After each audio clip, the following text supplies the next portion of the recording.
Fucking 2 grand finals, huh? Yeah, You won lucky, 2 grand finals. very lucky. What was the Good team. 2003 against the Roosters? Roosters, 2003, they 16. were on fire. Yeah. They played All good good. that year. No one gave us a chance. It was awesome. I remember watching that grand final because I hate the Roosters. And these were like the Cinderella story coming out of nowhere in 2003. And no one gave us a That chance. Sattler tackle. Sattler tackle. Yeah. I just got the phone to Sats, actually. Oh, did you? Yeah, but it's funny, like... So you grew up Penrith? I grew up at Penrith. But I remember even when we come through to grades, there was heaps of us that played in that. We all played in the junior grades together. You know, like Trent Waterhouse, Joel Clinton, Shane Rodney, Luke Rooney, obviously myself, a couple of other players who played junior year, like Denny Gallagher, Steve Turner, Frank Pritchard, Luke Swain. Yeah. And here we are all in the bloody 2003 winning a comp. It was awesome. That was huge. Like your coach was Lang. Johnny Lang, mate. What was he like as a coach? I love Johnny Lang because everything was super simple. Yeah. Right? You rock up Monday, Yeah. Tuesday 9 o'clock. We'd stand out in the field. He'd name the team. Kept everything consistent. Do weights between 7 and 10. Field was like anywhere from 1 o'clock and onwards. Give you a bit of time during the day. Every Wednesday off, no matter what. Every Wednesday off. Always our captain's runs were in and out, half an hour. Just really simple. His game plan was pretty basic, but the plan was perfect for our team because we had a lot of young guys. Yeah. But we also had really good leaders. Yeah. Preston Campbell, Craig Gower, Luke Prittis, Ryan Girdler, Scott Sattler, Reece West. All these guys have been around for a while. So they knew what we had to execute. So they just did that. And then us young guys basically just followed. Yeah. It was unreal. But that year, you just came out of nowhere. Like everyone was surprised. And you just had, like you said, Johnny Lang had a simple game plan for you guys. Do you reckon, because Sattler leaves after that year, right? 2004 went to Tigers. He went to the Tigers. But he's been in 3. 4 years don't do as well. 4 we got the prelim. You got the prelim. And we lost to the Bulldogs by 2. Yeah. Reece Wester got sent off. 10 minutes. We got 10 minutes in the end, not sent off. Yeah. And Bulldogs beat us. Bulldogs go and win the comp. Fuck. But we had a few injuries that year as well. I didn't play that game. I'd actually tore my shoulder. I had a shoulder reconstruction. But John Lang said, just don't play this game. If we get through the grand final, you'll be right to play. Yeah. So we had our fingers crossed, but obviously lost by 2, and the Bulldogs go on and win. They had a brilliant team, the Bulldogs, that year. Yeah, they did. And a couple of years before that, they lost all their points. So That's right. And they kept all the players. Yeah. And they probably would have went close to winning it that year as well. Yeah. I think that was 2002. Yeah, it was 2002. Yeah, because I think we come second last in 2002 at Penrith. Yeah. The only reason is because the Bulldogs got their points taken off, so they come last. Yeah. And then we went on the win to comp the following year. When you look at sides, it's you need your full complement to win a title, right? Yeah. It's very hard not to win it.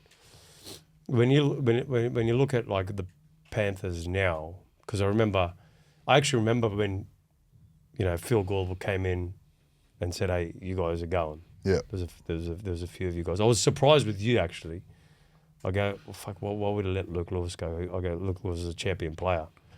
It was tough. There was a few things there, I think. There's a lot of it was a business decision. Yeah. When I look back now, Yeah. at the time was hard because obviously I was a massive Penrith supporter. Yeah. Played all my career at Penrith. Never thought my wildest dreams would ever leave Penrith. Yeah. Never really wanted to leave. But I had like a clause in my salary cap that if the salary cap went up, I'd get 10%. My contract would go up 10%. But there was also 4 other blokes who had it, which we never realised, right? So the business decision for Gus was that he had to sort of do something about it. Yeah. And unfortunately, for myself, Michael Jennings, Lachlan Coote, and I think even Tim Grant, I think Sam McKendry was the only one who ended up staying. We all had to leave, right? But again, didn't make any sense at the time. Makes sense now. Yeah. Because I start to understand business, and it was a business decision. And for the club to move forward and to get to where they are today, I suppose they had to do it. They had to stop it there, and they had to start a new process, and they had to go through the hard time to get that process. And the process is now working for them, and they're doing a good job. When you left, were you kind of like, not knowing what you know now, were you like fucking bitter? Like, were you like... Not really. No? I always had this mindset. which I got drummed in me at a early age. But it's an old cliche saying, but one door closed, no one opens, right? But sort of like, I look at it again, you know what? It's a change. It's an opportunity. It was hard because I was just, me and my wife just bought three acres in Orchard Hills. We're just about to build a dream home. And we're pretty much 2 weeks away from pouring our slab. We had I think I had a 5-year deal, or it was 1 year into a 5-year deal, I should say. And then it all happened. But one positive thing that come out of it is like, okay, it could have been no contracts on the table, but I was very lucky that there was like every club wanted to have a chat, besides Penrith, obviously. Yeah. So that was pretty humbling. And then obviously you break that down, where would you like to live? And I actually had a dream in the middle of the night. Everyone thinks it's weird, but I tell this story all the time. But I had a dream in the middle of the night that I won the comp at the Cronulla Sharks. Wow. I woke my missus up. I said, I just had a dream I won the comp. She goes, tell me later. It was 3 o'clock in the morning. I said, no, I got to ring Greg, because Greg was my manager at the time. So I got on the phone at 3 o'clock. I was ringing Greg, no answer. I just tried to send me a text, get the deal done at Cronulla. Yeah, wow. And then I had a couple of really good offers from other clubs that were out-trumped Cronulla by far. I just followed me gut. Which other clubs? Parramatta was one. Tigers, because I got along with really well with Tim Sheens. Canberra Raiders, Newcastle Knights were all up there when it comes to good money and good opportunities. But someone I respect a lot, Petro Sevenasiva, is one guy I love, and he's a great leader. Yeah. And I remember ringing him up and said, mate, actually struggling to pick a club, what do I do? He goes, mate, I'm going to give you one word of advice. Don't go for money. You got to go somewhere where you're happy. He goes, because money will come. And it's something that stick out to me even now. Anyway, so I thought about it and went home, and that night I had the dream. It was like my head was sort of telling me, oh, you've got to go to the Sharks. So anyway, I went to got the deal done, and in my dream I won the grand final on my 4th year of my contract. Fuck. And we won the 4th year of my contract. That's so it's a weird world, mate. But as true as we're sitting here right now, it's exactly what happened. Well, going back to Pedro, right? Pedro, probably a good guy to take advice from, because Pedro goes to Penrith, didn't really like it there, did he? Like, I mean, he didn't. It's not like he didn't like it there, but he just didn't. Yeah, I'm not too sure. Like, I think he was coming over.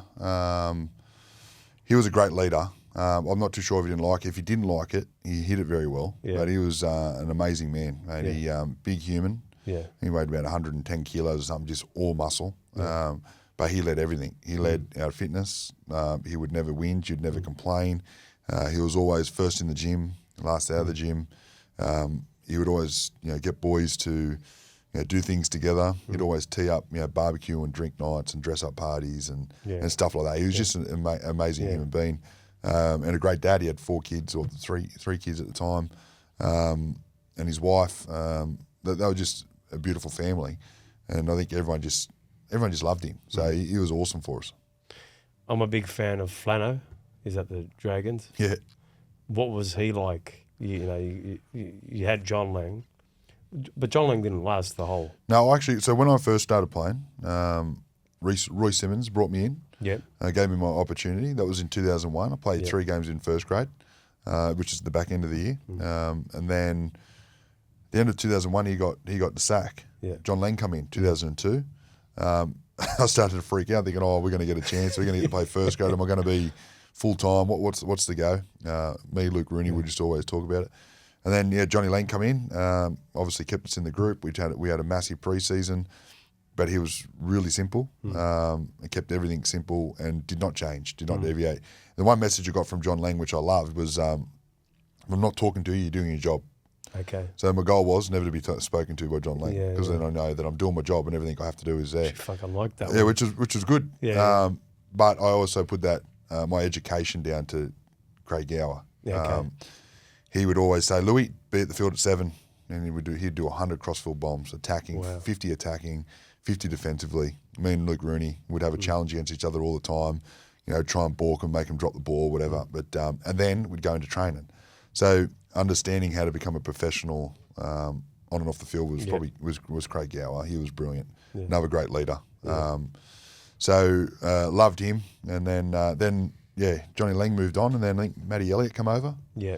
And then after Matty, Ivan come. Yeah. And then Gus and that whole sort of transition with Ivan sort of all happened. And then obviously Ivan left, and then I don't know who went in there at the time. Hook, I think it was. Anthony Griffin. Yeah, that's right. And I'd already left, so I was at Cronulla. And then I had Shane Flanagan. Yeah. And Shane seems to me like he's pretty tough. Like he's going to let you know what he thinks of you. He's good because I think he gets the balance right. I think he understands who he can be tough with. He also knows who he can wrap his arm around and who he has to wrap his arms around, which is a bit of a... You probably know that in business, right? It's the exact same thing. But he was brilliant, mate. He was hard when it needed to be hard. He knew how to have fun. But he also brought in a really good team. He had great people around. With Steve Price, Andrew Gray, just to name a few. That for me were awesome. Reason why I mentioned Steve Price, because we had right edge and left edge sort of coaches who would sort of help with our video and breaking down the game and what we wanted to execute during the year. And Andrew Gray was amazing for me too, because it was sort of coming towards the back end of my career. So it was all about managing your body, understanding how to get the best out of your body, what needs to be done on the field, what do you need to do into a gym, what you need to focus on. And he was always saying, Louis, okay, this week, light week for you. Or this week you need to up it for a couple of weeks, need to get some put some petrol in the tank. And I put all my trust into him, and he was awesome for me. So I think Fleno and the understanding of balance of what needs to be put in the team is second to none. It's so important to understand what people have in the tank and what people don't, and then where you got to fill it and where you got to empty it, where you got to help them recover to be able to get the best out of the players in each game. Yeah, absolutely. Well, mate, I'll give you an example. Remember in 2016, we went on this run. We won 16 in a row. Yeah. And we had a little bit of a flat patch. And Andrew pulled all the senior leadership group in, which was myself, Paul Gallen, Wade Graham, Michael Ennis, James Maloney, Chad Townsend, I think Benny Barber, maybe Matty Pryor, I think it was. I can't remember. Something like that. And he goes, boys, listen, I think that we need to really up the ante at training for 4 weeks. We need to put a heap of petrol back in your tank. Get you going, but I promise you, when it comes semi-final time, you'll be shot out of a cannon. You'll just be feeling amazing. You'll be feeling great. Well, I didn't really understand it, to be fair. I was thinking, what's he like talking about? So anyway, we upped the ante. Our training was just intense, on the money, 100 miles an hour. Everything we did, fitness, a lot of fitness work. This is sort of like a mini pre-season in season, but we had a couple of losses that went with it. But he also knew that we'd had enough wins under our belt. That we've still got the confidence there. But we're going to go into games tied, but it's not about the games now, it's about the games later down the track. Anyway, come semi-final time, we were shot out of a cannon, and we felt so good and fresh, and that's when I understood right there and then, not even just for that period, but even for now when I train. It's about, sometimes you've got to front load your energy, get all your work done so you can have a better result down the track, and he was awesome for us. Because I remember that game against Canberra. Yeah. Because you probably weren't meant to win that. Well, we had a lot of injuries, right? So Gallen, our captain, pulled out, back spasms, really bad back spasms, which are horrible. Wade Graham got knocked out, I think, in the first minute or two. And we had a couple other little issues going on during the week. And Canberra were flying. I think they were winning 8 games straight or something. And we just come off a big flogging against the Melbourne Storm down in Melbourne. But I remember sitting in the shed after the game, and Gow says, I want one more crack at that Melbourne side. We can beat them. We'll flog them. We created a lot of opportunity, but we just didn't execute. No one on fire. They played so good. Anyway, we go down to Melbourne. No one expects us to win. We're down by 12. I think the Canberra got off to a great start. But Matty Pryor had an absolute blinder. Probably one of the best games I've seen from a front rower or played with. It was just amazing. I think he played the whole game in the middle of the field and just carved up. Kurt Capewell gets his chance. He comes on for Wade Graham. Had a blinder. And then just all the other guys that sort of never really got many accolades just stepped up. Like they stepped up all year, but they never, that game in particular, played really well. Like Fecky, Ricky Latelli, Jack Bird, Val Holmes, all these young kids just got us on the front foot. And then we started to get a little bit of momentum, finally get across the line, and then all our belief just comes straight back. It's probably the best win I'd been involved in for pretty much my whole career. It was one win I'll never forget. That year, obviously, Michael Ennis, he was really good at getting under the skin of the crowd and the players in Canberra. Mate, one of the best players I've ever played with, Mickey. Yeah. I didn't play a heap of my career with him. Played a little bit of Origin with Mick. Got along with him really, really well. But I remember him ringing me in 2015 when he was coming over to the club, and he rings me up just before we go back to pre-season. He goes, "Louis, we're going to go hard this year. We're going to push it. Me and you got to lead." And obviously, you know that Gal's going to lead, and Wado and the boys that were there, they're all going to take their leadership roles and just go with it because they're brilliant in their own right. But Mickey ringing me up, and it just sort of gives you this spark again, right? And I thought, this is awesome. But he brought back the love of the game. Like 2014, I had a shocker with my shoulder. I had a shoulder reconstruction. I did it over in the World Cup. I had to come back, have surgery, missed pretty much most of the year. And I really needed a good pre-season. So Mickey helped me drive that. And then, mate, just playing with him on the field. When I say brought back the love, he would get under everyone's skin, but put them off their game. But the way that he understood the game, how to break a game down, how to work over a player, just little looks. He'd look to me and just sort of give me this look, and I knew exactly what he was thinking. It was bizarre. We didn't talk about it during the week. We didn't work on it. I just knew, and he knew exactly the thing that he was thinking. And we built this beautiful combination. I think I scored a lot of tries off him, off little kicks or little short side plays, a lot of little breaks, and we had opportunities where we created a lot of space and opportunities as well. And it all just come from a look, and again, just a combination that you sort of look for a long period of time. You just sometimes it may never come, but it come to me sort of the back end of my career, and I loved him. Probably one of the best players I played with. When I look at Mick Ennis, I go, you want to play with him because he just knows how to break the game down. He knows how to get under the skin of the team, the crowd, to turn them, and off their game. He did well. I always say, mate, what about you? Did the Viking Club? Because he went down and worked at Canberra. But I said, you did do the Viking. He goes, no, I wasn't doing the Viking Club. I was just saying thanks, like it was a good game, But it was a Viking Club. But he's just too smart, mate. He was a genius at that sort of stuff. But there was a heap of them during the year. He used to work on a training. Like we used to do opposed sessions on a Thursday night. Flano was big on an opposed session every Thursday night, just getting used to that sort of what do you call it, that dewy sort of ball, and getting out in the park and playing us around the sort of same time. And we'd always start off going, just two-hand grab. Then all of a sudden they'd call it test match footy. The boys would get into it and I'd run hard, and Mickey would just look at me and go, let's go, let's get it on, and just start belting into it, and it became a full game of footy. Wow.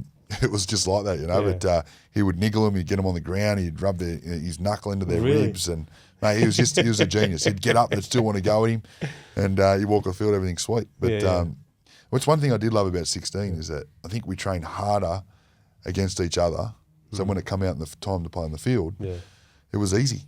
It was bizarre. That the playing group that wanted that, or was it the coaching staff? I think it was just the way that it sort of fell, because we had a lot of great leaders. Like probably the best explanation I could say is Wade Graham, for example, right? He was playing really good football, great left edge back rower, sort of he's a 5'8" in a back rower's body, right? And for me, I never got to come up and play against players like that because I was playing with Wado. And so I think the biggest challenges were during the week. It was always left v right. If right side win, we'd give it to the left side. If the left side win, they'd give it to the right side. But we also knew that when we went in the weekend, that we're not going to come up against an edge that's harder than what we give during the week. So it just made it a lot easier for us. So I think it was just this mentality that we had all the way across the board. Our forwards were the same. If they split the forwards in half, it become a game that you had to win. So it was just a win at all costs sort of mentality. I don't think anyone drove it. It's just that I think it all sort of come together. It was bizarre.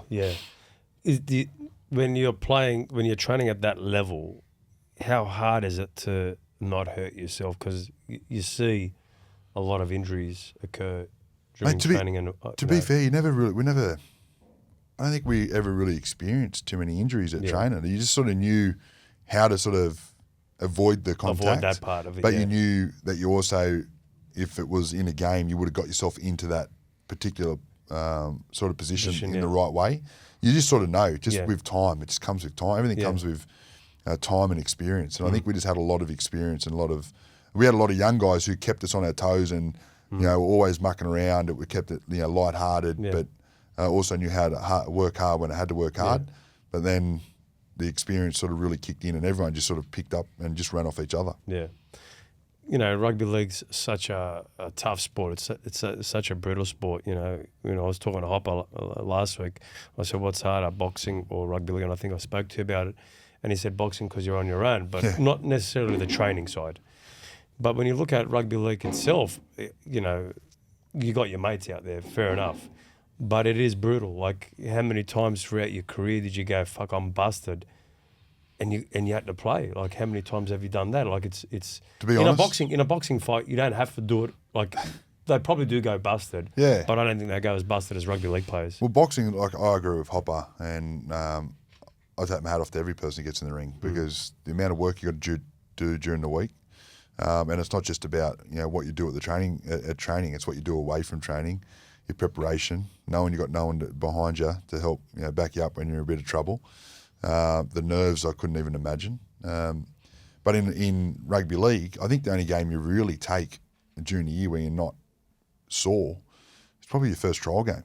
Or your first game of the year, right? Yeah. After that, you carry your niggles all week. Yeah. You'll carry them during the training. You'll carry them into games.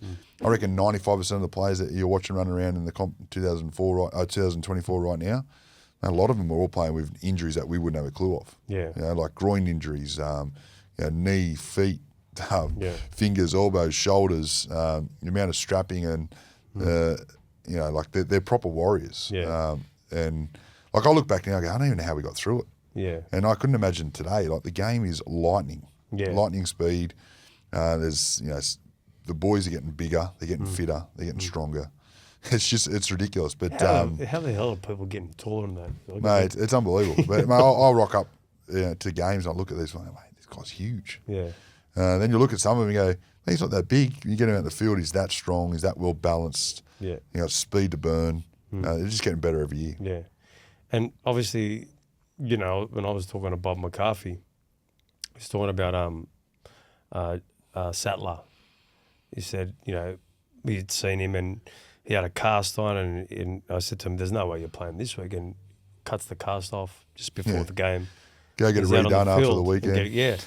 I mean, like broken bones, like broken fingers, and these players are just getting out there like warriors consistently. He's taking a lot of painkillers to get out there and play the game during the season? Or does it happen towards the end more so? I don't think it's the same as it used to be back then. Yeah. You're talking about, Johnny Sattler had a broken jaw. He wanted to go on a kangaroo tour and he was going to get picked. Yeah, so that's right. he just didn't want to talk. Yeah. He could go and play. And if he got picked, he'd be there and he'd just strapping up his jaw, right? It's that won't happen today. You'll never see that again. Yeah. The good thing about our game today is that they are taking a lot of steps in the right direction. Yeah. About keeping the health and safety of players, which is the head knocks in particular, which is great. So those stories I think we'll miss, but again the players are they're not taking the field with broken bones anymore. I don't believe. Back then it was all about we didn't know what we knew now. You know what I mean? So, but the players every day they're coming. They've had surgeries that they can't get on top of. There's a couple of guys I know that have had real bad feet problems. That every time they take the field, every step they take, they're in a lot of pain. They can't even walk down and get a coffee without having a moon boot on. Wow. They'll wear a moon boot during the week and then take it off, put a footy boot on, and play in the weekend. There's probably a lot of there's definitely a lot of painkillers and. Doctors will give you a painkiller injection if you think it's not going to do any more damage. But if there's going to be more damage done, they won't do it. They won't let you on the field, which is great as well. But the players are, like I said before, I can guarantee you, I reckon 90% of the players that are taking the field with some sort of pain. Yeah. You got the State of Origin coming up. Obviously, I think you've played 17, maybe more games for New South Wales. Yeah. Talk me through like what that was like. I mean, you probably came through an era where Queensland were just too dominant too. Queensland had probably the greatest Queensland team of all time. Probably 3 or 4. What was that like? Immortals in that side at the same time. You know what? I loved it. The guys that we're talking about, great human beings. Cam Smith, Billy Slater, Greg Inglis, Cooper Cronk. The list goes on. They had an amazing side. But at the same time, we also had the opportunity to play against this side. I don't think I can't remember getting beat 3-0.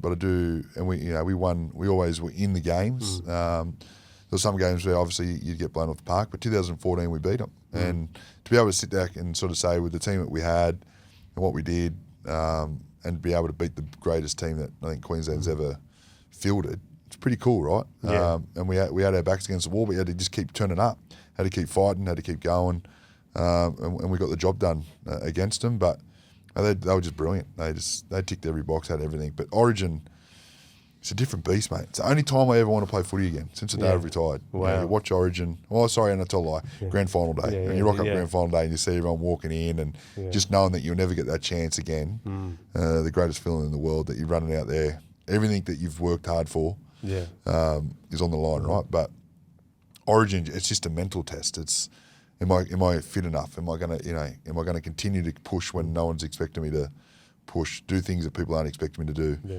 Like probably one of the greatest Origin moments. Remember, Brett Morris, does his knee, he's sitting on the sideline trying to get a strap. Greg Inglis makes a break, gets off the sideline with a torn meniscus or whatever it is. His leg was fully locked up, couldn't run. Makes a tackle. People don't do that unless you're in Origin. If you're on an NRL field, it probably doesn't happen.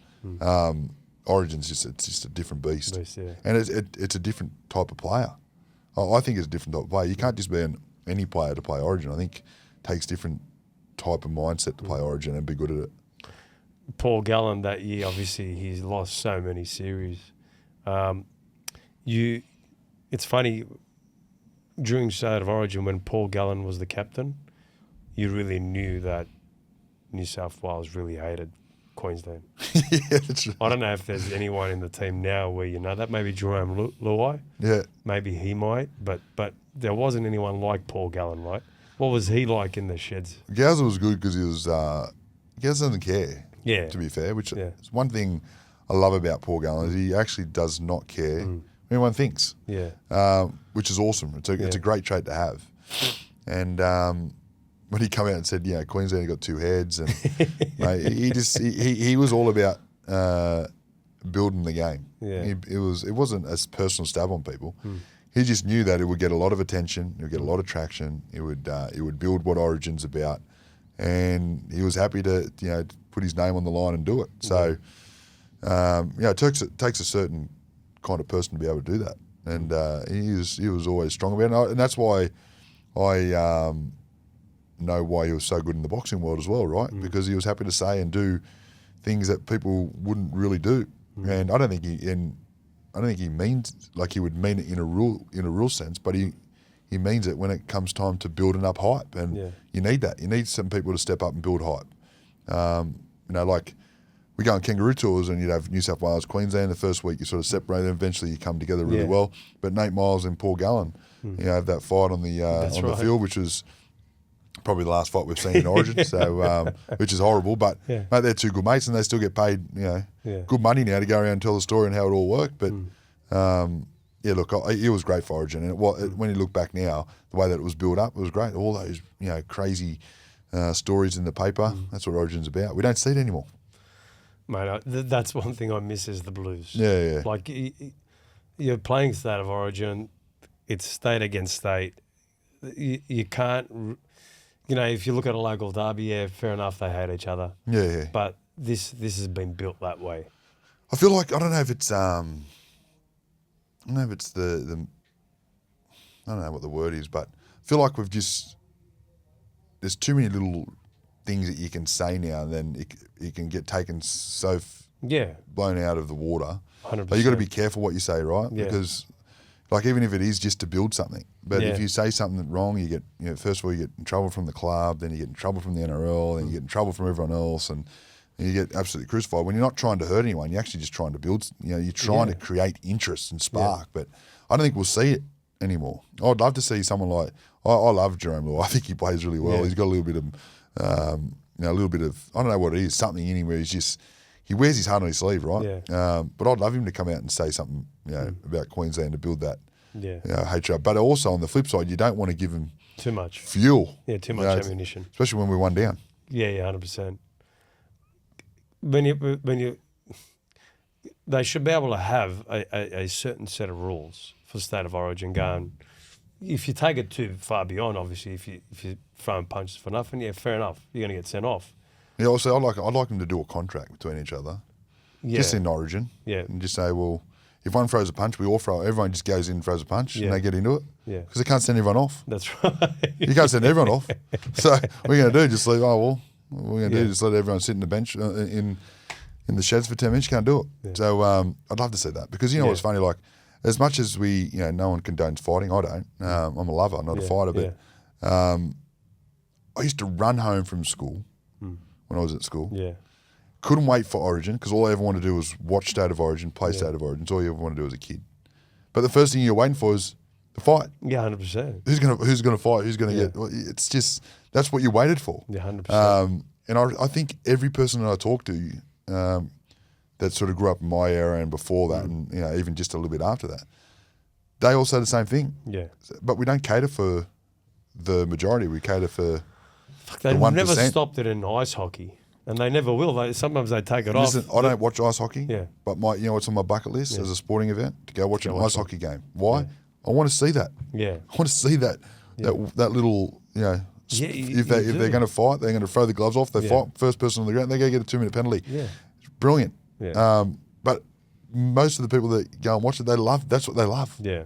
So it's I don't know what it is. We sit there, we've got the UFC, it's probably one of the greatest sports, But you sit there and watch it, everyone loves watching it. Yeah. It's a brutal sport, but the amount of sportsmanship when the fight's done is amazing. Yeah. And then you got guys like Strickland that can say whatever they want. Do whatever they want. You know what I mean? But why do people go and watch it? Because they can do that. We're losing the character. Like, if you look at the characters in sport, they're trying to,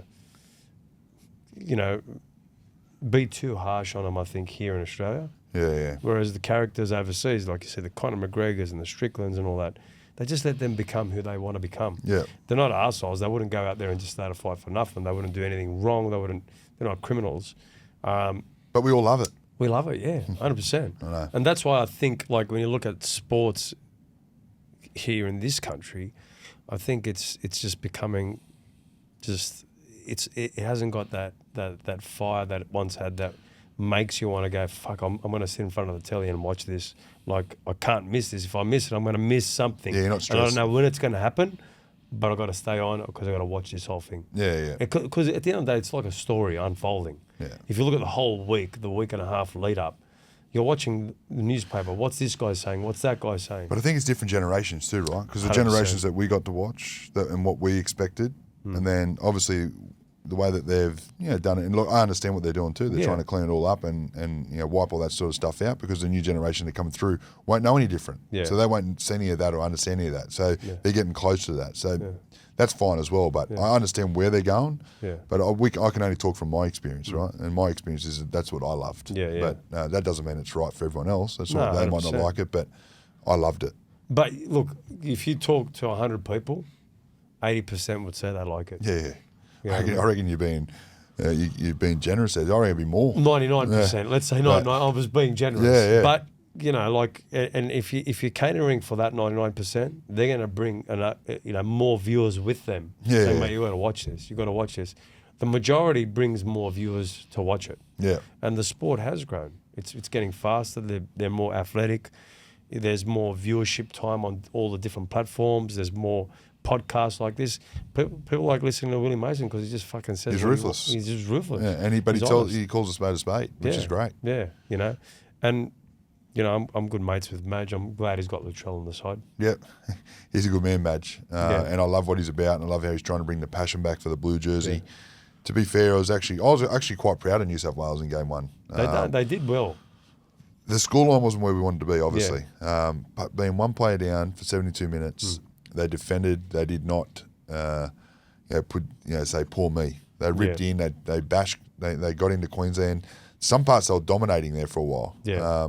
Spencer Linier gets that try, or gets that ball down. Who knows? But it was set up for New South Wales to have the New South Wales greatest win of all time. Yeah. But we didn't get it done. Yeah. But it was there. It was there for the taking. I thought they did a good job. So hopefully it sort of gives them a bit of confidence going to game two. Yeah. I mean, I think Latrell's made for State of Origin. He's a big game player. He loves the crowd.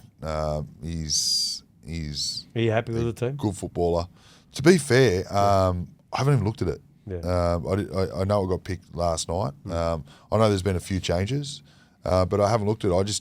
I'm putting all my trust in Madge. So I trust him where he's going, what he wants to do, and his belief systems and how he wants to do it. So at the end of the day, it didn't matter who he picked. It didn't matter who was in or who was out.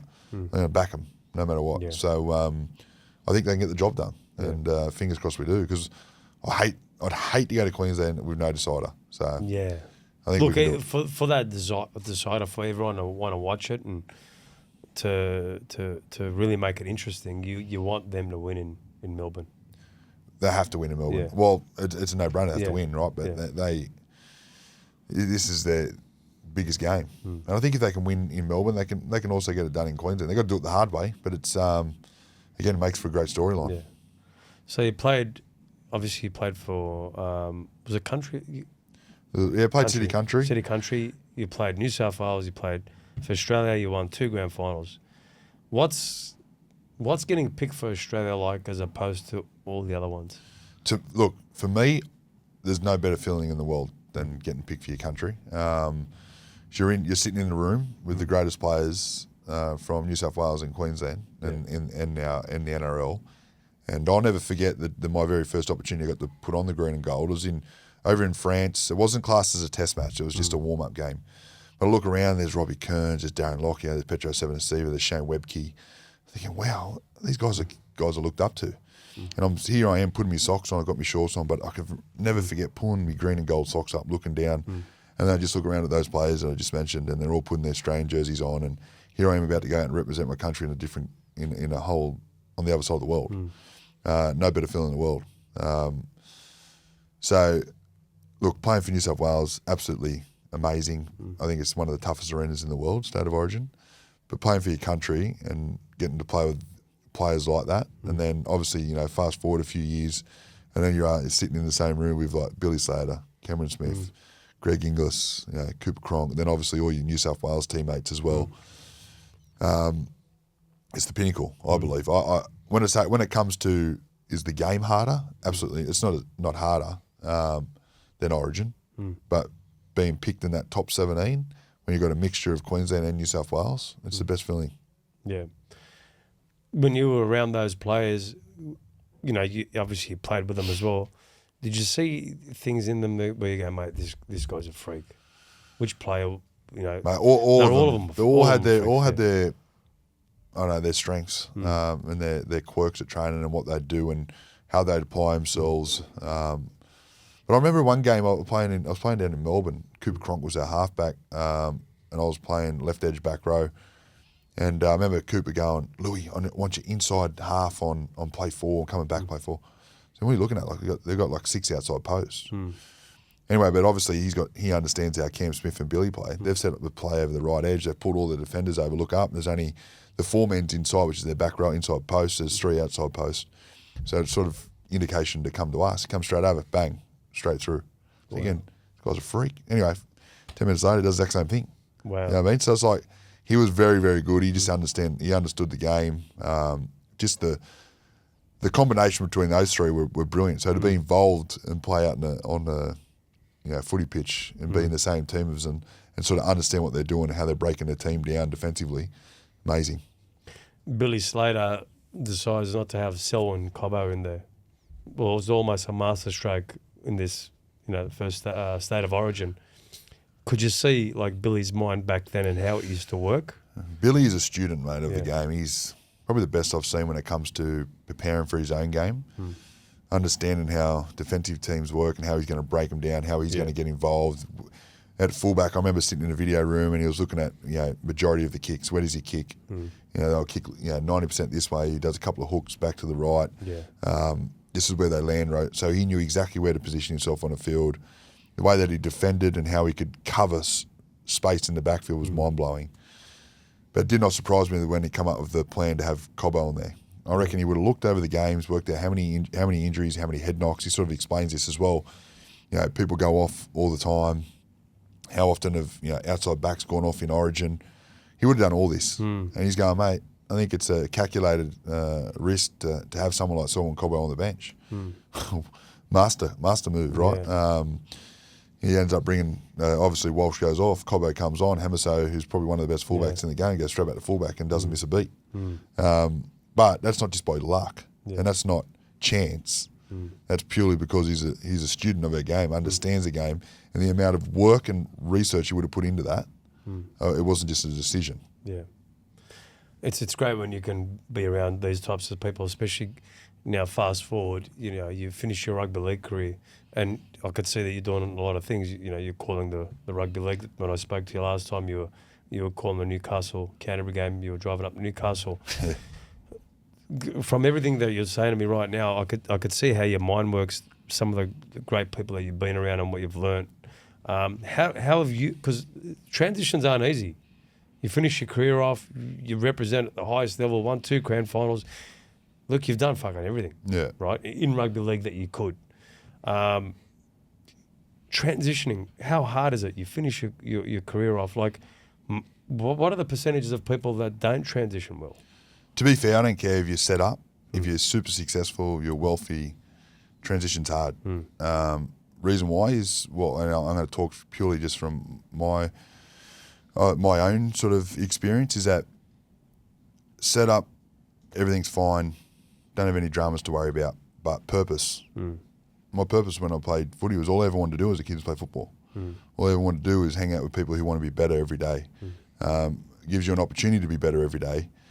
You get constant feedback, negative or positive. Outside world, you don't. You don't know if you're moving forward, if you're moving sideways, you're going backwards. You don't get anyone telling you what you're doing. Structure. I'm a big person on structure, scheduling.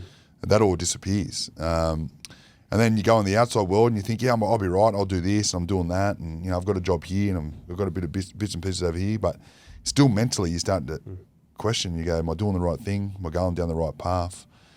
I don't feel like I used to feel when I was playing footy. I don't feel like I got my sense of purpose yet. You're always searching for something. And I'm still searching now. It's been 6 years. Started a few different businesses. Got great mates. I've got a lot of people who can say, mate, pull your head in, you're being a dickhead, which is great. Or mate, you're doing a great job here, which is awesome. But not too many people get it. And it takes a long time to find that as well. So I'm pretty lucky on one hand. I've got 3, 4 guys that are super tight. That it doesn't matter what they say, I trust them.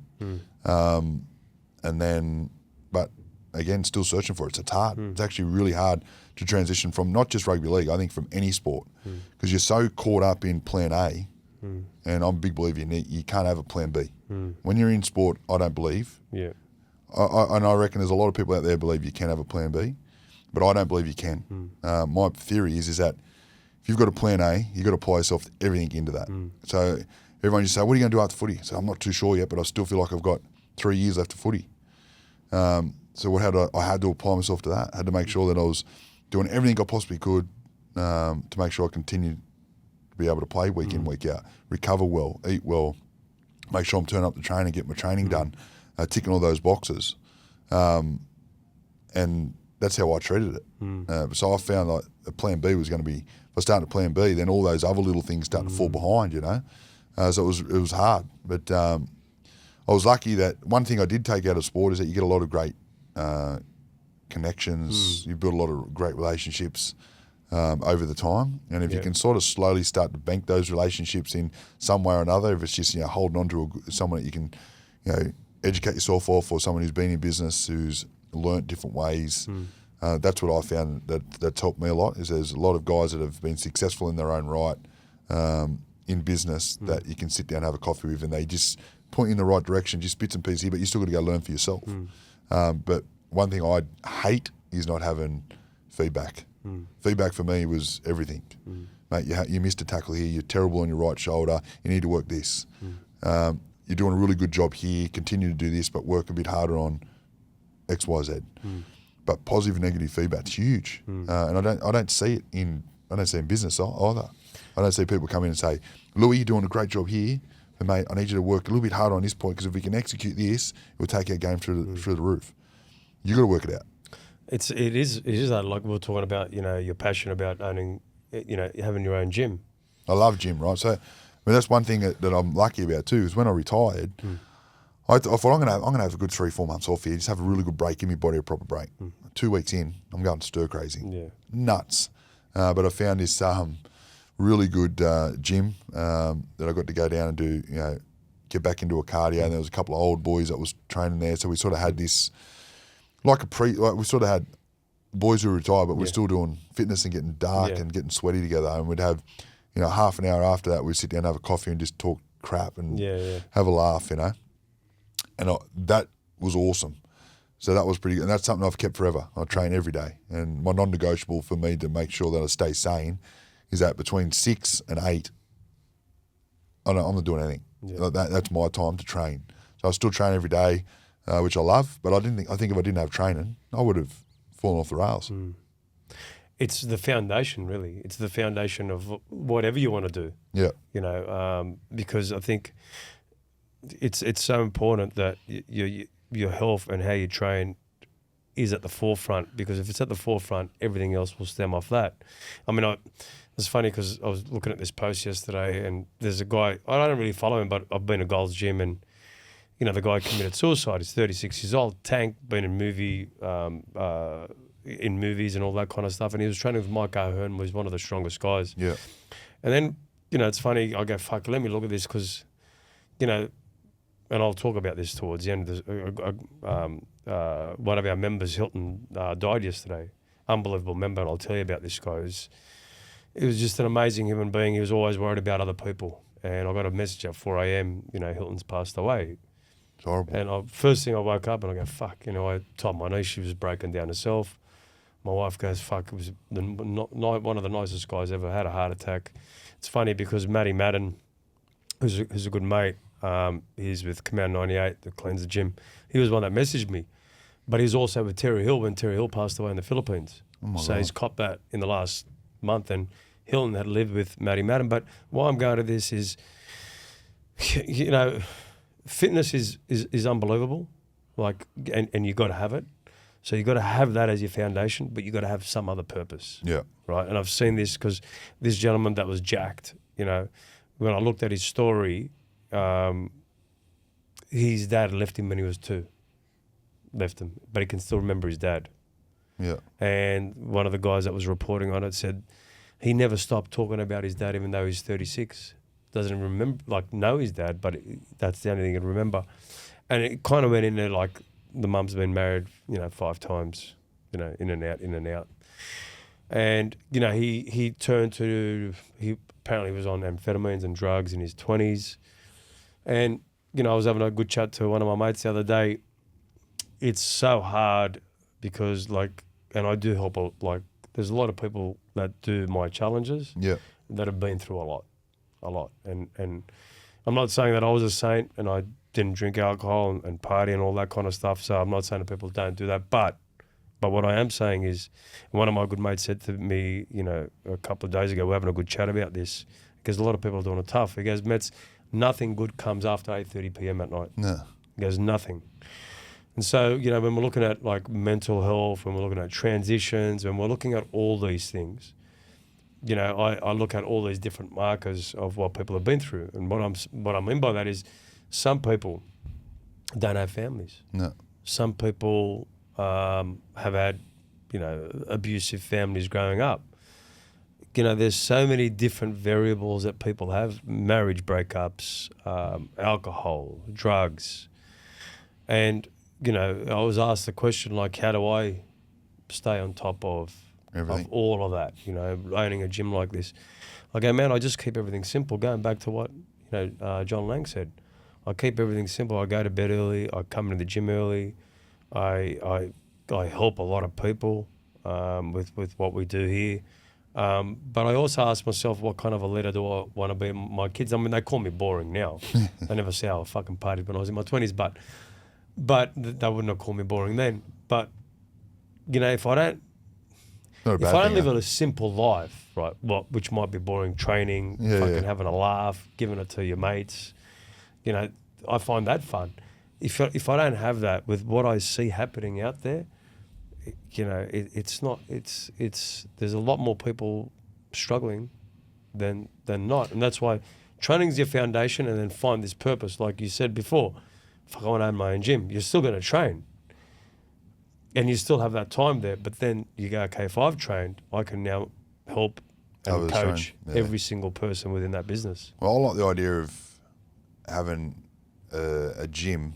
I love it. Love the idea because I train every day, right? But I do believe I want to open it for more for ex-athletes in their field just to come and train with people who were ex-athletes. Yeah. My theory on that is because I think you need to train with people who will like you and understand you, That's what right. you're about, what drives you, you know, and then having people to sit there and talk about your dramas and be able to go. Because one thing I've found about sport, and it's not just me, is that I can go and have a conversation with a mate of mine and be brutally honest. And when we leave that table, we're best mates. In fact, we're actually closer. Yeah. Right? And I can tell him to pull your head in, you're an idiot. What are you thinking? Like, what are you doing that for? And then on the flip side, I say, mate, that was brilliant what you did today. Like, you can actually have these honest conversations. But sport brings that out in you because you're so used to getting told in front of a group, what the fuck are we doing here? What are you thinking? What'd you do that for? Oh, well, how do we fix it? And then you'd have to, stand up in front of the group and work out how to fix it. And it wasn't just you, you'd also hear other people get negative feedback, but then you'd hear the positive feedback. And that doesn't happen in the real world. So it's actually hard to get that. Even when you go and do work stuff, you expect your work to sort of tell you, mate, you need to do better here. This is because you're horrible. 100%. You know what I mean? But if you've got nothing to work on, how do you move forward? Well, the thing is, if you look at rugby league or sport in itself, it almost relates, the whole thing relates to business. Yeah. So you've almost got to set it up with, the guidelines and the parameters that they've had in sport. Because if you can read all these books in the world, it almost goes back to sport. It's funny you say that because I've got one of my good mates owns a big business, but he's a very smart man. But he's great character, but he breaks everything down to football. You need exact same thing. You need a good coach. You need a good assistant coaches. You need a good 7-6-1. A 9-7-6-1. Sorry, good spine. You need a team to follow. Everyone on the same page, and don't overcomplicate it. If you feel like you're and you're going to be obviously probably the head coach. But your communication obviously is key too. Giving the head coach doesn't sleep much. No. That's why I would hate to be a head coach. You know what I mean? Grey hair, a lot of wrinkles. 100%. But mate, he's run multi-million-dollar businesses all over Australia, and but he loves it. Right? He loves it, but he's just kept the same the exact same structure. Yeah. Let me ask you a question. What does it take to become a great coach? Oh, I think a bit of everything. Patience for one. I think Craig Fitzgibbon's doing a really good job. I think he's just got this really good demeanour about him. He's softly spoken. He knows how to get his point across. He's patient, understanding. So, mate, I think there's not, and it's not just you. It's about the people around you. Again, pulling in the right people that suits what you're about and what your coaching style. You've got Steve Price there too now, right? You've got to have people who've got your back. You don't want to be going. I don't think you can go into a job as a coach and feel like, well, if my job comes up, my assistant coach is just going to stab me in the back to get the job. I don't think you can have that. And I think it's about having that right balance. If you can really trust the people next to you, they're going to do their job to the best of their ability. Lets me do my job to the best of the ability. And we're all here to win together. And we understand that. I think that's the key to it. If you've got one little thing wrong there, it goes all the way through the team. That's I don't know if that's right, but that's my opinion. And I love, say, someone like Craig Bellamy. I never had Craig Bellamy. I only had him in Origin once, but every story I hear about Craig Bellamy as a coach and how much people love playing for him and what he's about. And he's super hard on them, right? But he doesn't give them a job too big. He doesn't give them a job that they're not capable of doing. And I love that as well. And then we talked to Val Holmes. Val Holmes said the exact same thing with Billy Slater. He'll get around to every player and he'll tell them everything that they do really well. And he gives them a job that he knows that player can execute. It's a pretty simple formula when you think about that. Mate, I actually like that because I have fallen victim to giving people jobs that they can't do, thinking they'd grow into it. And some people can grow into certain things. And some people just don't have that ability yet. So you just give them what they can do, and then if they really want that next, that next level up, well then it's time to now put in more work to go to that next level. And I think it's very important and I've learnt that in business a lot. And I go, fuck, I've put that person in too soon. I gave them the opportunity too soon. They wanted it, but they weren't ready. Sometimes people want it. Yeah. And then, but they don't realise what comes with it. You know what I mean? Some people are happy to some people are happy to say, yep, I can do that, and then just get thrown in the deep end and learn how to swim, right? Which is not a bad philosophy either. But you've got to be willing to be able to roll with it. Yeah. So and not many people can do that. And you've got to be willing to take the feedback. And I think where Craig's really good is he'll probably give it to you if you don't do the job that he knows you can do. Yeah. That you can do. He knows you can do it, but if you're not doing it. Yeah. Does Craig Fitzgibbon ever go off? He doesn't look like one of those coaches. No, he's a very patient man. Yeah, very patient man. Not in the dressing sheds after a game? I haven't seen it, but in something, I'm not in the sheds that often. Yeah. And I reckon you'd have some blow-ups. But I suppose, don't forget he played the game to the highest level. He understood, as a player, what's going through your head at particular points of time of when he's sitting there speaking. So I think he's got a really good balance. Yes. I like the way that he approaches it. Yeah. Yeah, he's not like there's Asda where he's ripping the door off after. Kicking the door in, which only makes you laugh as a player. What do the players think? Did Flano go off in the shed? Oh, he had a few blow-ups, but not too often. Yeah. You blow up every week, he starts to lose its effect, right? Yeah. But, no, he was pretty good, Flano. He'd have, I can remember one or two blow-ups, more blow-ups during the week about, not listening to what we spoke about and, not going, practicing something and then doing something totally opposite. But no, he was pretty good. He just sort of, all right, well, back to square one. Yeah. Start here again. But he kept it pretty simple too. Yeah. But our game plan, even when we won the comp, was outside backs, just get over 100, get our forwards, give our forwards a little bit of a break so they can front load all their energy in defence. Yeah. So if our outside backs didn't do that, they'd get blasted. But he knew that every one of our outside backs could do that. Yeah. So mate, they kept the game plan simple, and we had players who could play outside the game plan. So he was happy to let that go as well. James Maloney wanted the ball, go to James Maloney. Yeah. Benny Barber wanted it, go to Benny Barber. Yeah. Mickey Annis just drove the forwards into certain parts of the field, and Chad Townsend just had to get his kick right on the right edge. Yeah. And that was it. That was our whole game plan, and we just executed it. I've got to go back to simple game plans. You do a bit of commentary now? How's that? Love it. Yeah. Good because you get your footy fix. You get to watch the game. One thing I love about it is you try and break the game down as quick as possible. What are they doing? What's their game plan? Who are they getting at? What are they trying to execute? Which I love. They can't do it all the time because sometimes I think they're making it up on the run as well. But love it. It's footy. It's enough football, but it's also enough time to get away from football. So you call over the weekend, but come Monday, you don't have to look at a footy field, you don't have to look at a footy ball, you don't have to talk football. Yeah. It's pretty chilled. What's your prep like for that? What do you have to prep? Oh, look, to be fair, my prep is probably more just name pronunciation. Yeah. Everything else. That's not that easy. It's not these days. No, definitely. But I've got Andrew Moore is brilliant, and he's very, very good at it, and he helps us. He'll say the name 3 or 4 times to get before we get on to make sure that we all know what the name is, and you still stuff it up because things happen quick. Yeah. But you try your best to get it right. So that's probably one.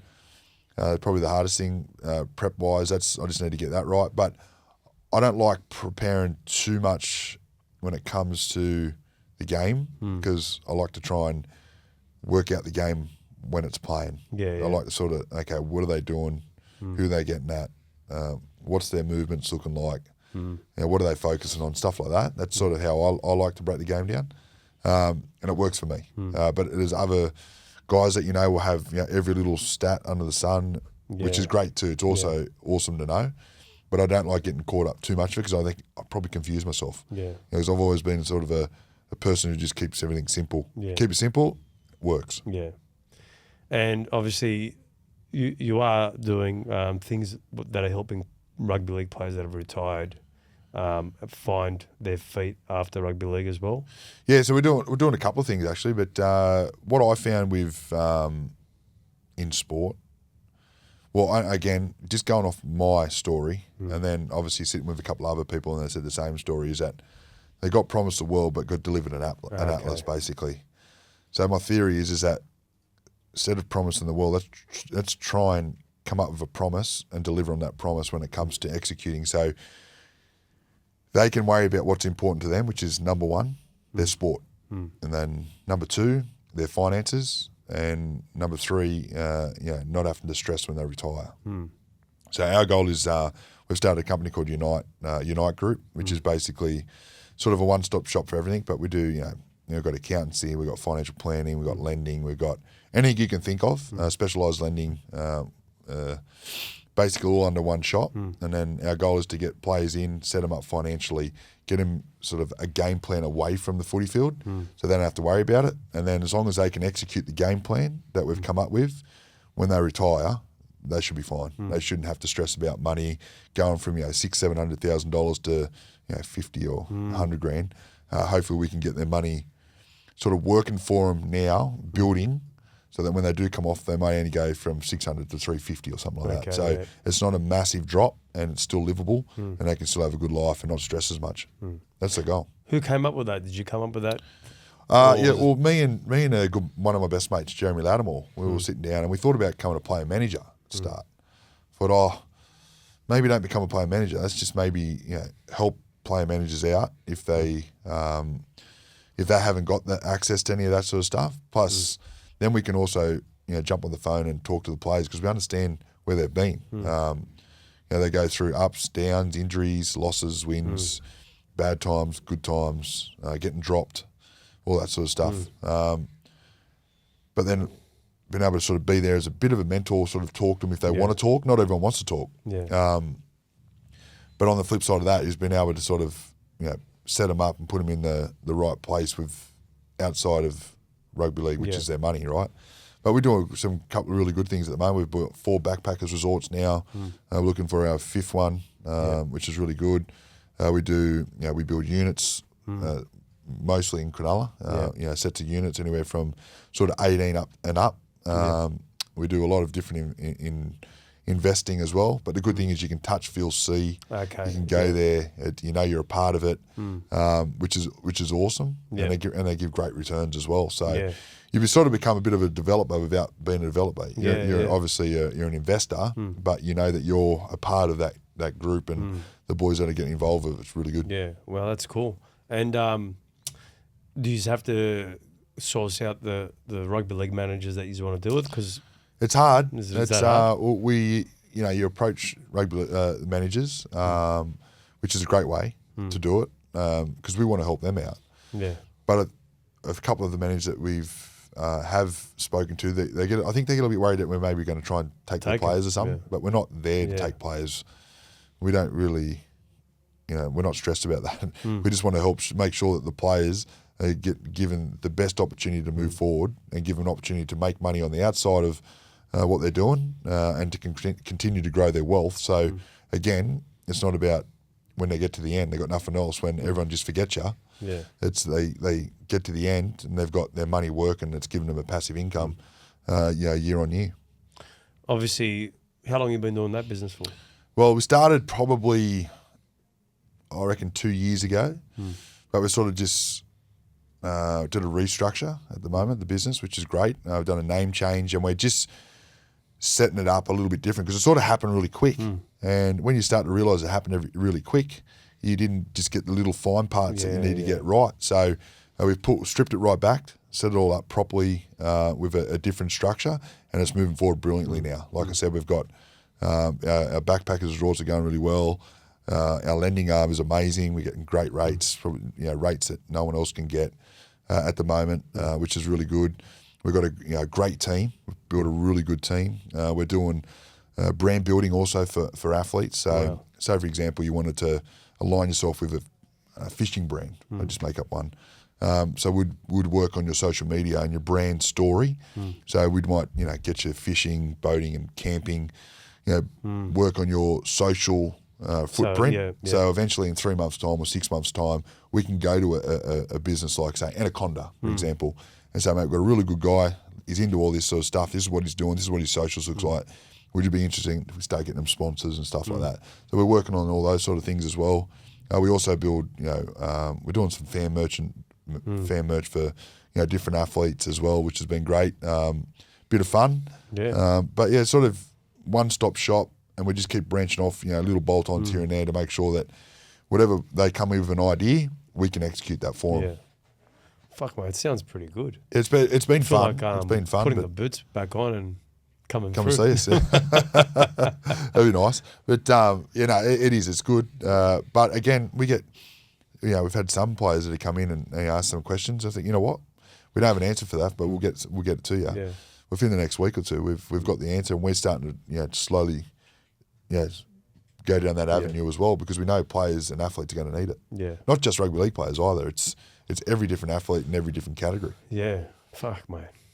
Jeez, I like that. Yeah, it's been But good. what I can see from you, Luke, obviously you're massive into business. I do. I love the idea of You love, like, it's like a game for you. It's like trying to put it all together. Yeah. No, it's good. I mean, like, in a good way. Yeah. Like, you got that mindset of going, there's a lot of players that could probably learn from you, and I think what you're doing within that, and like Backpackers is a great place to invest your money, and you've already got the runs on the board. I think, correct me if I'm wrong, I reckon the next 5-10 years everyone's going to know that brand even more so because you've got more runs on the board, right? And it's starting to already get a really good name. Yeah. The brand's really starting to get out there, which is great. What's it's called Bounce. Bounce. Bounce, yeah. So Bounce. Bounce. Okay, Bounce. Yeah, which is awesome. Yeah. There's obviously one in Noosa. There's one in Gold Coast getting built now. There's a place hopefully in Sydney that gets all approved, which we're working on at the moment. And we've got another two places that we're working on as well. Which has been really good. So it's slowly building, which is awesome. Love it. It's a great little place to be, and the team is amazing. Yeah. The people that are all involved in it are really, really cool, which is unreal. And then we're working on another one, which is a fitness app, which is really cool. So it's called Fitness Tell us Mates. about that one. Well, think of realestate.com for fitness, basically, or Uber for fitness. If you want to think of it that way. So it's basically a platform where it's sort of, if you're an athlete and you're looking to, think about this, right? When you're an athlete, how much expertise you get in a certain field, right? So, but you don't get accreditations for that. Now you spend 20 years, doing a sport that you love, but you learn how to recover, you learn how to train, you learn how to eat, you learn how to lift weights, you learn how to do speed work, you learn how to get fit, you learn all these different things, but you don't get accreditation for it. Yeah. We walk out, we've got no accreditation. And you've got all these people out there who've, which I love, and they've worked hard for it, but they've had to go to uni, they get into a book, so they read off a book, they write down, they do their essay, they get a certificate. You've got athletes who live and breathe in it every day in, day out, and they can pass on their knowledge. And where do you go to pass that knowledge on? You can't do it. No, exactly. So it sort of started with that. I thought, well, how can we create an opportunity for athletes to make extra money on the side?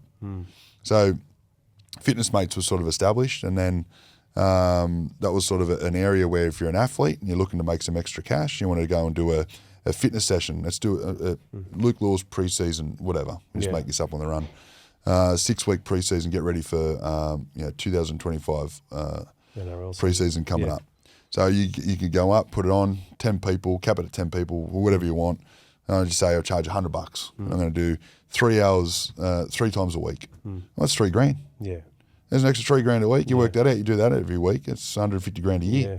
So we started thinking of ways that we can get athletes to use their expertise and opportunity to make some extra money on the outside, especially when you retire. Yeah. And when you retire, now you've got a purpose. You've got all the work that you've done and you've worked hard for over the years. Yeah. Now you can pass on that knowledge, and you can give these people opportunities to be their best version of themselves through your knowledge on our platform. So that's basically it, but that's just one part of it. But if you've got a gym, you've got a class that's not booked out, and you want to get extra people and extra eyeballs on it, post up on Fitness Mates, people can come.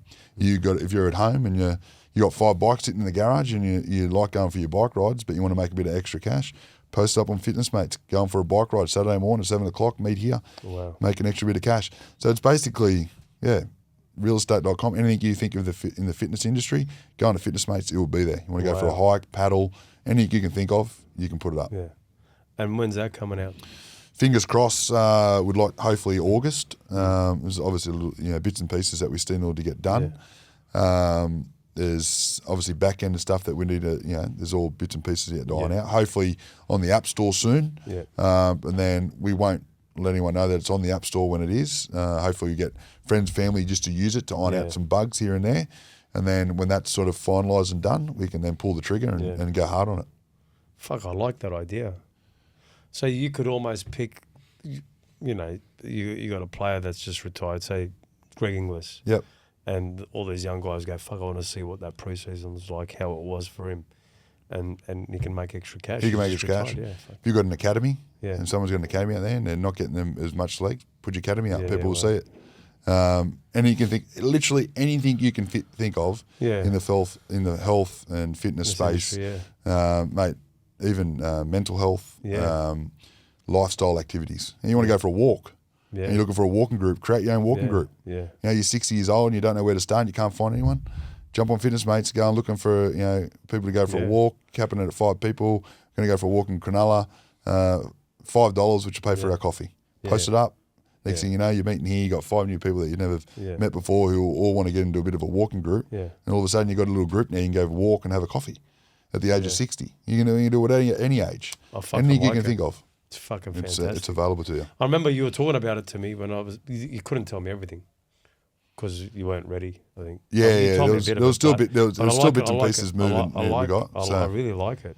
Yeah, it's been fun. And we've got awesome. Who the hell came up with that one? Awesome group of people. Oh, there was a good friend of mine, a really good friend of mine, Sammy Shamoon, his name is, but he's a legend. He's someone I trust a lot. He's my backboard for everything. He gives me shit, which I love because we got mates. We just hammer each other. But so Sammy, but he's sort of the brains behind how we could get it all to work. And then we just got a really good team behind us. So the people that are involved are really close mates, champion blokes, and people that you just want to hang out with every day. Well, the way I'm going to finish this is I'm going to say it. Luke, you're like the Amazon of like fucking everything. You're the new Amazon. Yeah, good. If you want to, I'll take that. You're a rugby league player, you finish your career, or you're still playing, and you need bounce, they've got to come see you guys. Mate, that sounds fantastic, but what you're doing, like honestly, it makes a lot of sense. My goal is just I don't want people to struggle when they finish their sport. That's the main goal. And then that's the biggest takeaway I took from you. Like honestly, like from everything that you're doing, it's like, hey, we found something for you. And that was missing. I didn't have this. I'm bringing this. There's right, and we've got the right people in place to do it. And then obviously, one thing that we all know as an athlete is the understanding of being the best version, being fit, healthy, and being able to pass on knowledge because that's why we do it, right? Eventually, we can pass on what we learnt, and hopefully they get better and they learn a different way to do it, and they can pass on the knowledge again. And I think that's what Fitness Mates will be able to do as well. Yeah. Well, look, thanks a lot, and make sure you start coming and training here when you can. Yeah, no, 100%, mate. Fucking like the place. It was bloody awesome. I loved it. So, mate, out here, just this little part here is my dream office. So we'll see how we go, mate. We'll get out there now. All right, brother. You're a legend. Thanks, mate. Appreciate it, mate. Appreciate it.